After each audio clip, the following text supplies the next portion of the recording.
The only It Ends With Us cast member that still follows Justin Baldoni has made a comment about all of the backlash the movie received, and some of the drama between Justin and Blake. Hassan, who plays the husband of Jenny Slate's character, said that he can't speak to anyone else's experience, but he said that his experience was that everyone was professional and easy to work with. He said it was lovely and everybody was lovely, and afterwards he just ended up feeling a bit disillusioned and confused about everything that was happening in the news. He said it was a very strange, bizarre year, and that as a comic, he was definitely laughing at a lot of moments, which we can totally understand. That dancing scene that she presented in her first lawsuit, that it was very damning evidence against him. And then all of a sudden that video leaked and we could all see it. It was with audio and all of us were like, what?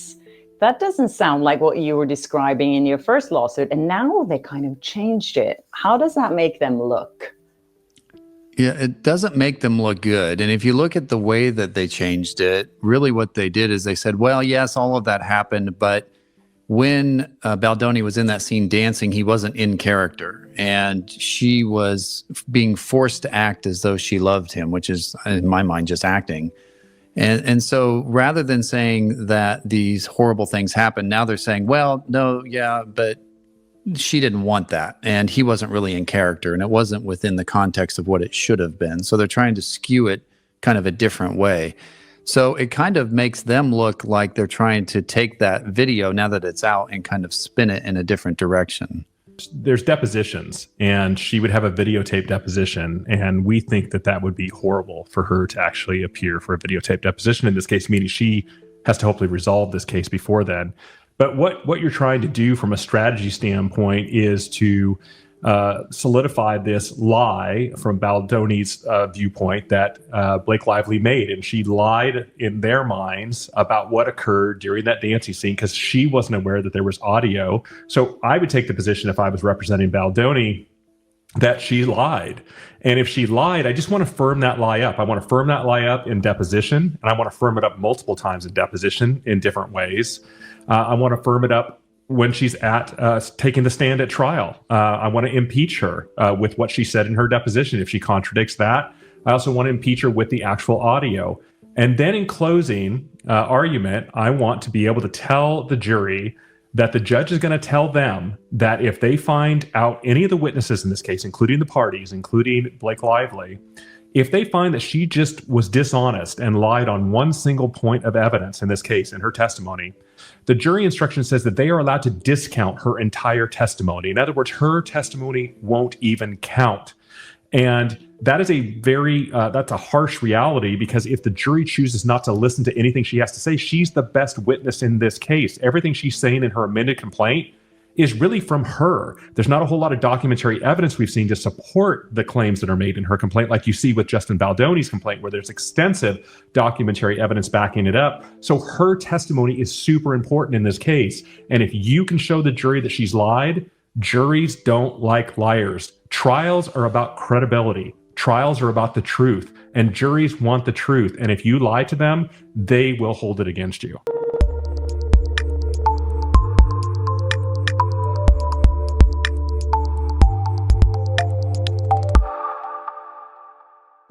The most glaring lie that I got from all of this that I think will 100% be included in court is on page 6, when Lively's lawyers feel so strongly that they actually bolded this part. And they said that none of the requested protections were tied in any way to Miss Lively's creative input in the film and were made months before any discussions happened about her making a cut of the film. Notice the sleight of hand here. They're trying to reduce her hijacking of the film or her desiring creative control down to her taking over the edit of the film, which conveniently for their narrative took place after the sexual harassment allegations arose. In actuality, Blake vying for creative control began way back in pre-production, and we know this because there is text message proof of Jamie Heath speaking with a producer about Blake and about Justin, in which the producer told Jamie Heath Justin needed to stop letting Blake have opinions on everything or she would be co-directing the film. Then there's a subsequent text, still in pre-production, where another producer, or probably the same producer, expressed his exasperation that Blake was basically directing the film and that this was bad. He specifically used those words. I've made like 6 or 7 videos on the situation, and all along I've been saying how instrumental Blake's sexual harassment complaints were to her overtaking the film. I even made a point in one of my earlier videos of saying her taking over the film predated any claims of sexual harassment, thereby throwing all of her allegations of sexual harassment into a questionable light, because now we know she factually premeditated taking over this film. She asked for producer credit right up front, got denied, and she was incrementally trying to take over different aspects of this film from pre-production. So anything she says about SH has to be questioned now because she has an ulterior motive. Plus the fact that she would eventually use the sexual harassment allegations as a vehicle to steal control of the film also corroborates the idea that this was all premeditated. Also keep in mind, the rooftop Khaleesi threat took place in pre-production. So Blake's team in this amended lawsuit, trying to desperately disconnect Blake's demands for creative control from her sexual harassment allegations and trying to obscure the fact that her demands for control predated the sexual harassment accusations, is just more lies and duplicity from Blake and her team. So they make it very clear that this return to work document, if you guys remember, before she returned to work after the strike, she put together this list of 17 demands that happened after this infamous meeting where Ryan Reynolds yelled at Justin Baldoni. They're saying it had nothing to do with creative input. Well, let's go back to her original complaint, okay? Let's see what they said here. So don't know if you can see, I circled it 3 times where the word creative issues was mentioned. So it says, she wants to oversee the schedule, logistics, problem solving, and creative issues. She wants to have an experienced producer added on to the original one who oversees logistics and creative issues. Point number 13, she wants someone over here, on set with overseeing the schedule, logistics, problem solving, and creative issues. Creative issues, creative issues, creative issues. You mentioned the words creative issues 3 times, and then in your newest lawsuit, you said that in bold, there was absolutely no discussion that this was purely about sexual harassment. Then why is the word creative mentioned 3 times? Obviously, that was an aspect of it. So I just don't appreciate being bold-faced lied to. And yeah, that's the definition of gaslighting. It was explicitly mentioned 3 times.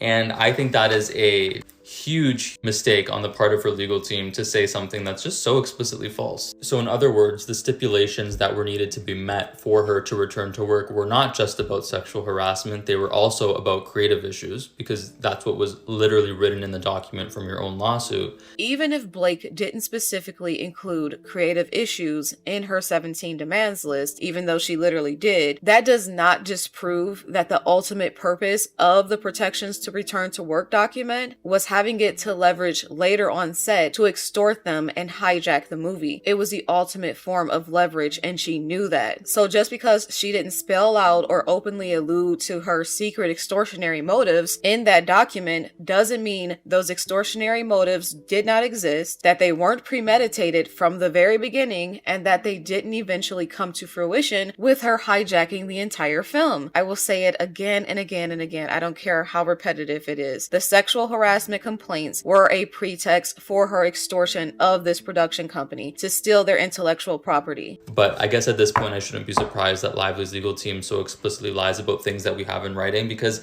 it's exactly what they did with the subpoenas. They tried to subpoena every single text message. And then when Baldoni's legal team complained about it, they told Judge Lehman, oh, no, we are not asking for all the text messages. Yes, you did. I read the subpoenas myself. And I don't appreciate it when I read something with my own eyes and someone says that that's not true. My sentiments exactly. All her legal team does is lie, distort, and gaslight. That's all they do. Her amended complaint is just them spinning narrative after narrative after narrative, trying to combat documentary evidence presented by Justin with more of her personal narratives and recollections and opinions and hearsay. She presented no additional evidence. Everything she claimed anew in this amended lawsuit was not supported by documentary evidence, just us having to decide to trust Blake, mainly because she has lady parts. And women, of course, don't lie.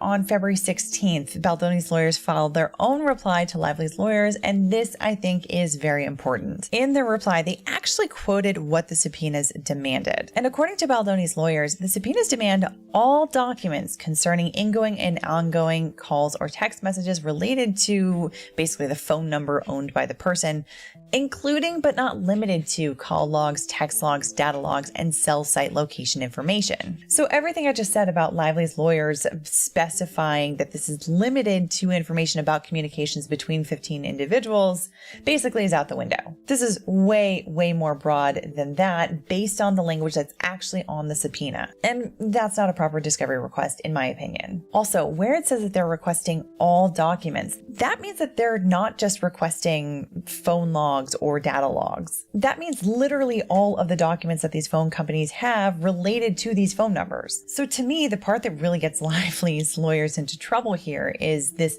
all documents and the including but not limited to language. Altogether, it really means that these subpoenas really are requesting basically everything that these phone companies have, not just phone logs or text logs as they've described them in their letter to the court. And of course, as is common with pathological liars and people who are habitually awful, this isn't the first time Blake has accused someone of SH on a film set. She has a well-established pattern. In 2017, she admitted to getting a makeup artist fired from a production through her lawyer due to, you guessed it, sexual harassment allegations. So she is no stranger to this process. She is no stranger to leveraging allegations to ruin people's careers, nor is she a stranger to hijacking films, which she admitted to Forbes. She is no victim. Lively really thought that she was going to be able to use like a very old Me Too movement playbook to take Justin Baldoni down. And unfortunately for her, like the circumstances of this situation just do not equate to what was going on back then with Harvey Weinstein. It's like Justin Baldoni is not Harvey Weinstein. He is not a big, powerful producer that has spent years abusing women and, you know, protecting himself with his power and influence. Like, that's not what's going on here.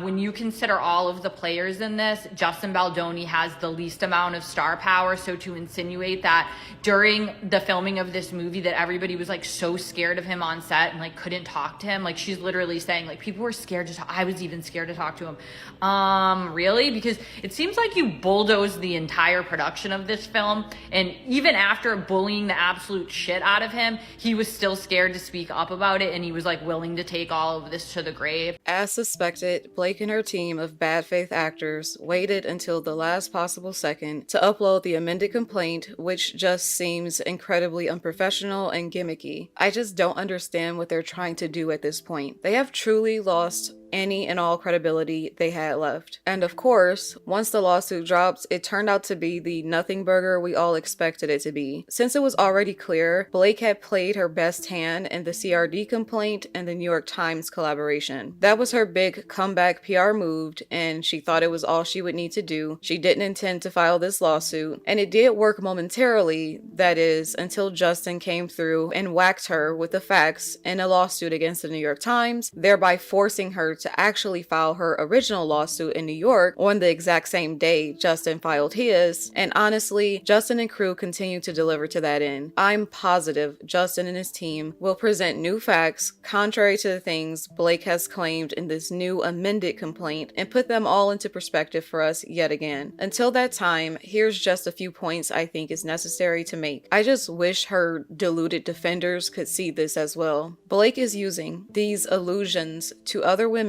in her lawsuit without proof, both as a scare tactic against Justin and also to further implicate him and Jamie and harm their characters. She is also using these allusions to these unspecified women and their unspecified complaints to basically pressure these women to come forward, perhaps even with lies and distortions like her own. And she is doing this by making her entire case hinge on their corroboration of her own bogus claims. To speak truthfully, feeling uncomfortable is not sexual harassment. We have all been made to feel uncomfortable at work for a host of different reasons that didn't quite pass the threshold of a hostile work environment. There are a host of reasons someone could feel uncomfortable with another person or at work, up to and including simply disliking someone that you have to work with or not agreeing with them. The fact that Blake and Ryan continue to mock that Justin is an outspoken male feminist and took shots at his religion is proof enough that they hate this man, they have disdain for this man for no other reason than his very personality. Claims that there are other women who felt uncomfortable with Justin are wholly throttled by other members of the main cast having said in multiple interviews how safe and comfortable the set environment was for everyone, and that this vibe came from the top down, including with Justin and Jamie. Blake claiming in a text that she sent, I believe around May 24th, that she cried is not proof of sexual harassment, because you can say literally anything you want in a text message. It doesn't necessarily have to be true, and because we all know she is a manipulative liar. That is undeniable. I've pointed out her outright lies about the set and whether or not it was operating by industry standards in other videos, such as them having a closed set most days of filming, while she said that they didn't. Also, her lies about the intimacy coordinator and the nudity writers were all debunked by Justin and his proof. So since she is a proven liar who likes to make gross insinuations to prove a false point, you cannot take anything she says at face value anymore. She and her lawyers have destroyed her credibility, and we have proof that her scheme to take over other movies is premeditated. She is a serial offender and a self-admitted deceiver of the people she signs up to work with, going in masquerading as one thing to get the job, only to become something else entirely once she's cast and the contracts are signed, and it will be difficult to recast her. Then she starts leveraging her weight on set to get what she wants when she entraps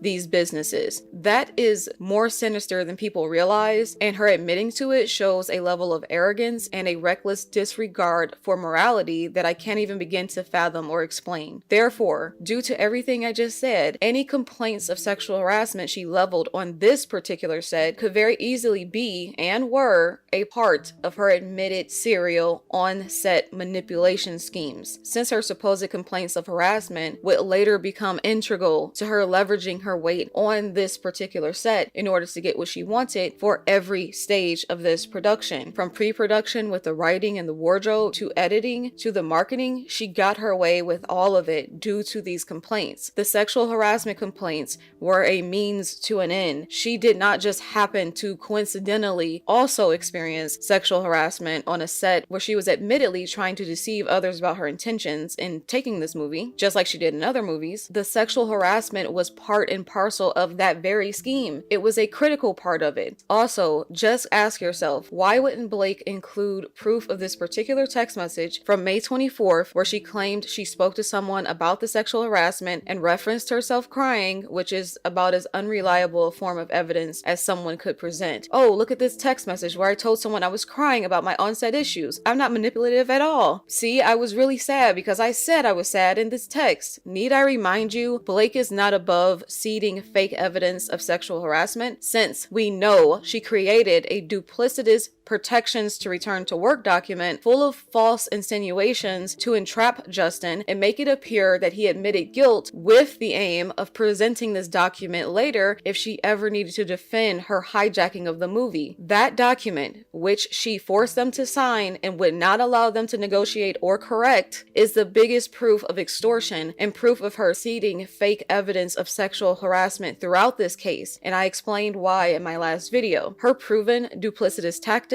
and proven distortions of the underlying facts in that document illustrates that she would not be above pressuring others on set to corroborate her fake claims, since we know she was not above using Ryan and Taylor Swift to pressure Justin into letting her rewrite the rooftop scene. And we know she was not above using Taylor's song to pressure Sony into letting her continue to edit her own competing cut of the film. She implied to Sony her asking Taylor Swift to use her her song in the trailer was contingent upon Sony and Justin allowing her to continue to edit her own cut of the film. And she used Taylor's name and Taylor's influence to the point where Taylor Swift has publicly distanced herself from Blake due to Blake's lies and manipulations involving Taylor's name. That is a huge deal. And we know Blake was not above using Colleen Hoover's name to pressure Sony into featuring her cut of the film in theaters. And we know she was not above using on-set complaints to pressure Justin and crew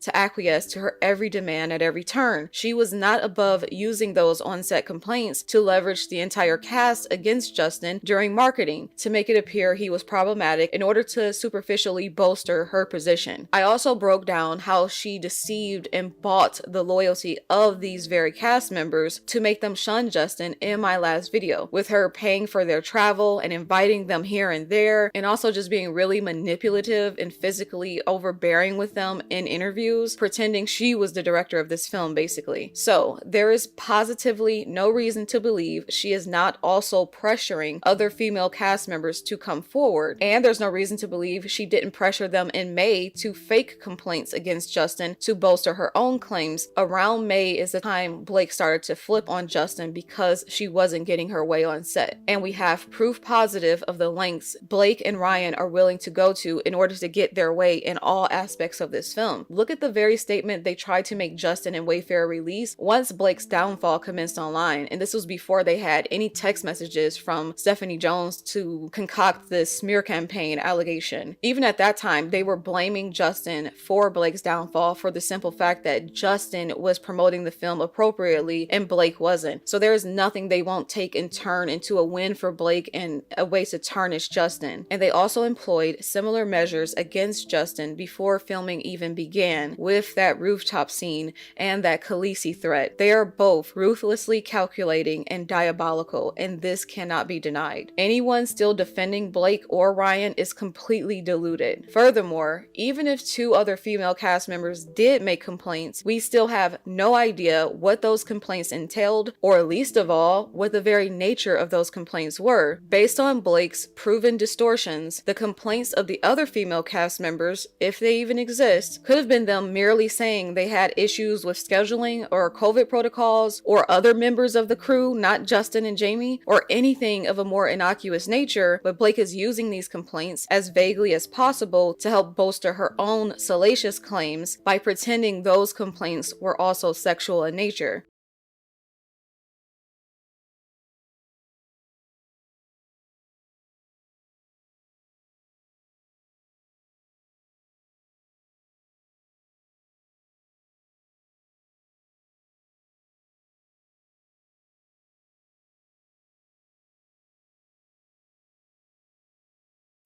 Remember, Justin Baldoni's lawyer said previously that Sony never received any complaint about him.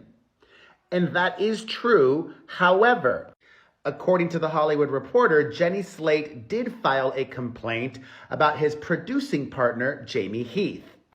So what happened? According to The Hollywood Reporter, the drama centered around her lodging. There was an interaction between Heath, the producing partner, and Slate about the apartment that Jenny had rented in New York City. It Ends With Us was filming in the New York area. Slate and Baldoni are both based out of Los Angeles. Lively lives in New York. Jenny told Jamie Heath that she wasn't thrilled with the space that she had rented, but that moving wasn't an option because she didn't want to lose her sizable security deposit, which was around $15,000. And in a very kind gesture, Jamie Heath told her that Wayfarer, Baldoni's production company, would reimburse her for the lost security deposit if she moved. How nice, right? Wrong. Jenny Slate did not see it that way. She was really bothered. By what? This reporting is from The Hollywood Reporter, and I consider them to be extremely credible. And they interviewed many people that worked on It Ends With Us. According to their reporting, Slate was bothered by some language that Heath used that made her uncomfortable. Sources tell The Hollywood Reporter that he focused so intensely on the sanctity of motherhood and Slate's role as a mother that she filed a complaint to the film's distributor, Sony, about the incident. Heath and Baldoni are both members of the Baha'i faith, and they worship and celebrate and respect women and hold up in high esteem mothers. Also, please continue to note Sony, the distributor, Justin's legal team, Wayfair Studios, and Justin's PR team. Many of these people would not have signed up to defend Justin if there was proof that he had been inappropriate. That's something you need to keep in mind. Brian Freeman is a renowned, reputable lawyer. Melissa Nathan is also very reputable. They would not have signed up to assist Justin if there was proof of him being inappropriate on set. So, to their knowledge, and to Sony's knowledge, and to Justin's legal team's knowledge, and to Wayfair Studios' knowledge, there were no formal HR complaints made to anyone, filed by anyone, least of all Blake, except possibly, Melissa Nathan said, possibly one guy who was passed over for a job who felt ageism might have been involved. Nothing to do with sexual harassment or sexual assault, because had there been complaints of that nature, these women on the PR team would not be defending Justin. Brian Friedman would not be defending Justin, and Sony would have told Variety when they were asked in August whether or not there were actual on-set HR complaints. Let's get this straight here. All at once, Blake is claiming that she and others filed HR complaints about Justin's behavior in late May. Then she claims she was told by Sony she could not file HR complaints with them. Then she said Justin, to her knowledge, did not provide a means to file HR complaints with Wayfarer and wouldn't have investigated the complaints against themselves anyway. She's saying all of that is true at once. She's basically talking out of both sides of her neck. She wants to have it both ways to help her distorted narrative. Because her narrative doesn't align with the truth, she has to keep twisting the narrative to fit her agenda as time goes along.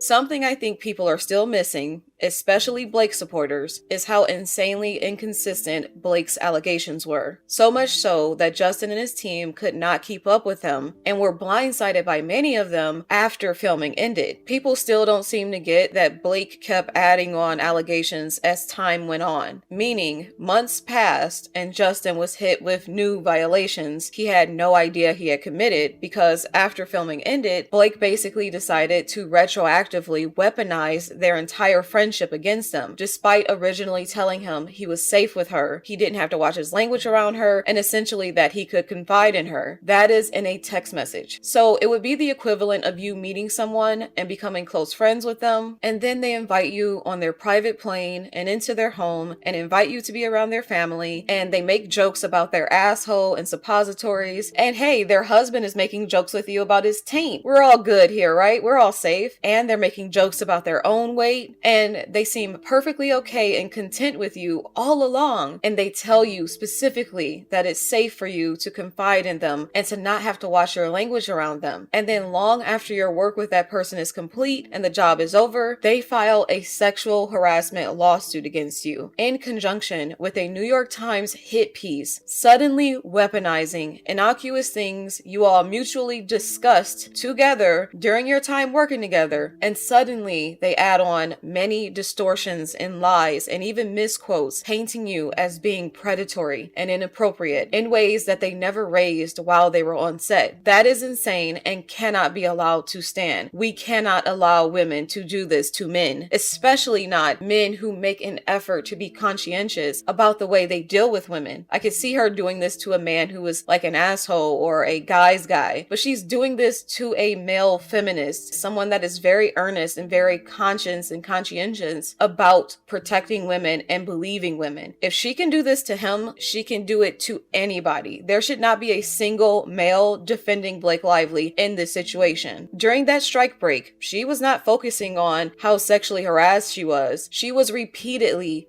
asking for control over the movie and access to the dailies, while still buttering Justin up and wishing him a good summer and speaking excitedly about the film and the work they were doing. She made no mention in these text messages of how uncomfortable she was or how stressed she was about sexual harassment. Her preoccupation during the strike break was first acquiring the dailies, which Justin and his crew denied her. Then that set her off to cook up this protections to return to work document in an extortion scheme with her demented husband. And she did this to create for herself perpetual leverage on set. She could always leverage these SH complaints against these men to get more and more control, which is precisely what she did. By the time November 2023 rolled around and she presented them with this very duplicitous document with many gross insinuations and distortions and outright lies, she added more complaints in that they had never heard before. And this was in the form of saying no improvising kisses, I must have a nudity rider, all this shit that was not really going on or was going on because she caused it, such as her not having a nudity rider. She didn't have one because she didn't sign the one they sent her. And her demanding an intimacy coordinator in that document was extremely duplicitous because there were 2 intimacy coordinators already employed from the beginning of filming, and she knew that. So her wording and phrasing in that document was meant to insinuate things for the purposes of granting her leverage if she ever needed to pull this document out, like, look, this is what I was going through on set, which is exactly what she did with the help of the New York Times in December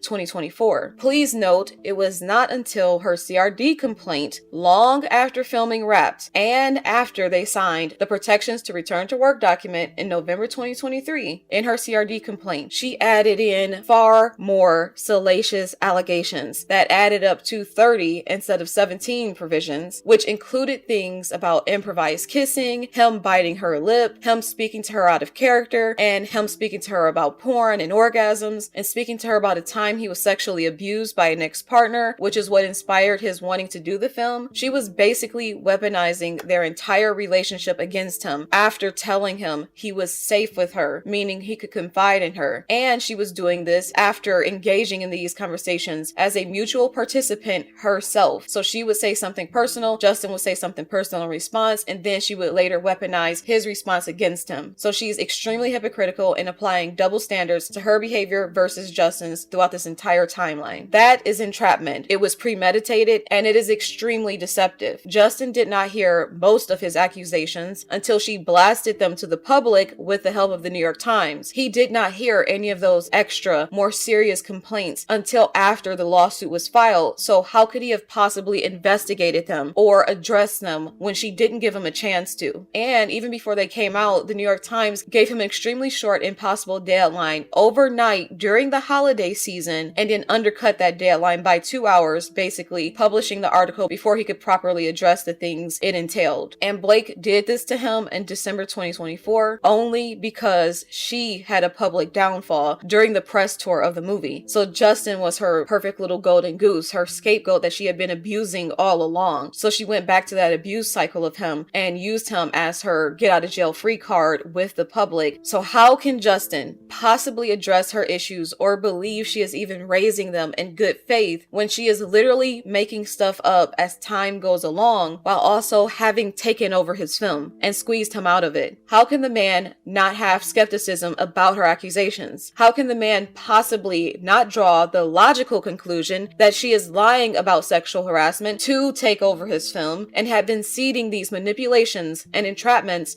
to build a case against him all along while pretending to be his close friend, which is precisely what she did. The manner in which she progressively trumped up the sexual harassment allegations, with them increasing in both number and salaciousness after the fact, while simultaneously hijacking the film, shows her complaints were not authentic. They were a means to an end for her, which is why her set experience seems to vary so dramatically from the other main cast experiences, where they all voluntarily discussed how safe the set environment was, how much they loved working with Justin and even Jamie, and talked about Justin's passion and work ethic. And they also sound similar to Blake's text messages with Justin, which is the truth of her enjoying her relationship with him and not having any real issues. She only trumped up issues after he wouldn't let her continue to get her way, and after he expressed criticism to her about her wardrobe choices that came directly from Sony and from the public. She took issue with that, she took offense to that, and that's when she started trying to destroy him in May. I personally believe things got particularly nasty after May 16th, because May 16th is the meeting Justin had with Blake discussing criticism from the public and Sony about her wardrobe choices and her first appearances as Lily Bloom, which probably got to her. I believe that's when things changed and she started basically trying to set him up because she was upset about that. That's also the meeting in which she was gaslighting him and telling him he was being gaslighted by Jamie and by Sony. So she was manipulating the shit out of this man and entrapping him every step of the way. And I believe mid-May is when the tide turned and she started trying to get material for sexual harassment complaints so that she could take over the film, because he was trying to take back control from her in that May 16th meeting and she didn't like that. He was trying to take back over control of her wardrobe and she wouldn't let him, and she manipulated him out of doing so, made him cry in that meeting, and then she would go forward and start trumping up everything and taking note of every tiny thing he did and said. These radical evolutions in Blake's ever-expanding list of allegations needs to be heavily emphasized to the judge and jury.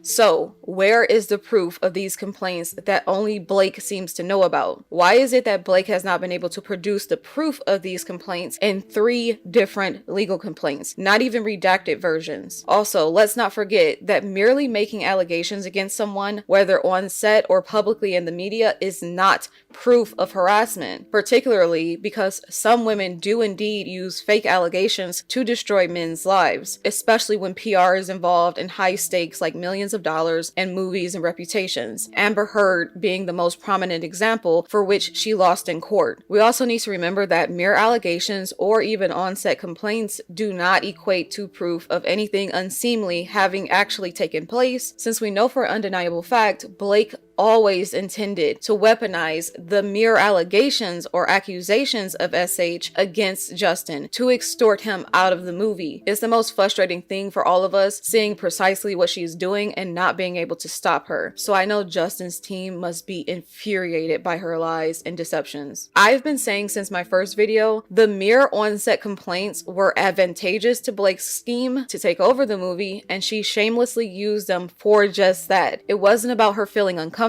on set. In the mere 16 days she showed up to film and made demands and slowed production and went over budget every step of the way. It wasn't about a failed romance with Justin either. It was always a premeditated scheme to steal the movie. Any sort of pushback or opposition or even sarcasm and disdain that she got from Justin in the second half of filming and beyond, she would always have the option of framing that as retaliation. That way, when she wrapped her extortion of this film up in sexual harassment complaints, she could never be forced to face consequences for her on-set scheming and blackmailing in any way, because she could now frame them as retaliation. This is an abuse of the justice system. This is an abuse of the Me Too movement. This is an abuse of people with good faith who want to believe women, because so many women are harmed, especially through sexual harassment in the workplace. This is disgusting, and this needs to be emphasized to a judge and jury. We now see her desperately doing just that with the retaliation aspect of sexual harassment, which is enshrined in law. You cannot retaliate against someone who makes HR complaints. We see her doing that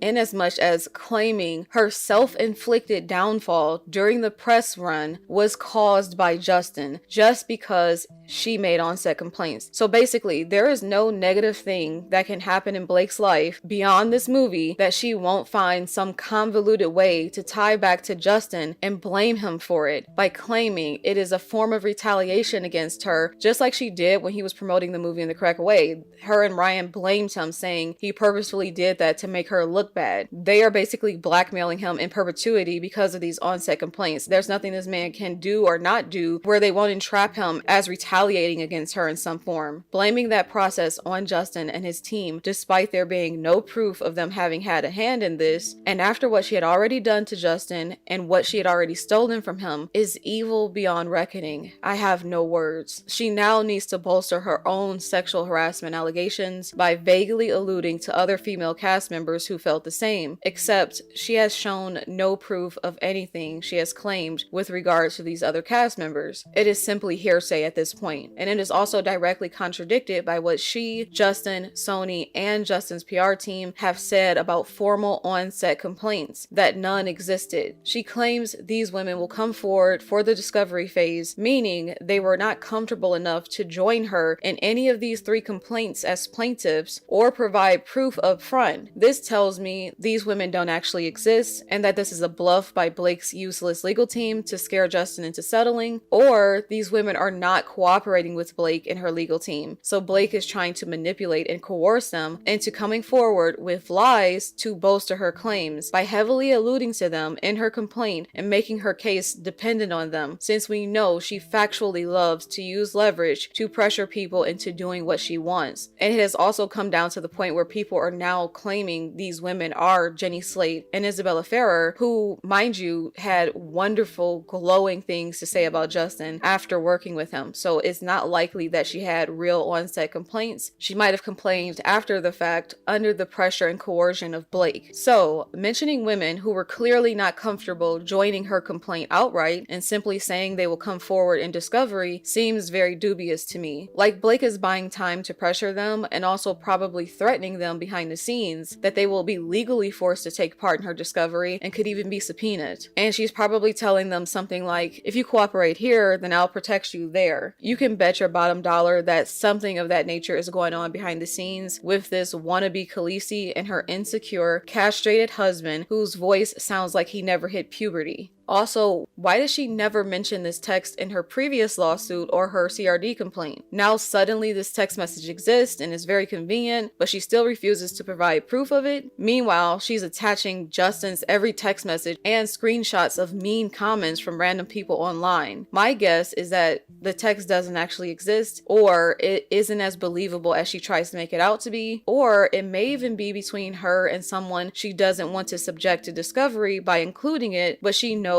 that for her few deluded supporters and some media outlets, just alluding to that text message would constitute proof of her claims for these low IQ people whose standards for proof are about as low as they come. That's been Blake's MO all along, by the way, weaponizing defamatory insinuations and distortions against Justin and Jamie that are not borne out by the facts. She would rather just state these claims, which are false, and rely on the distorted judgment of the final vestiges of the Me Too movement to add validity to her claims, under the logically flawed dictate to believe all women, regardless of their lack of credibility or proof. It's nearly the entire basis of Blake's argument here. Hearsay, personal recollections that must be believed because she is female, not because they're backed by documentary evidence.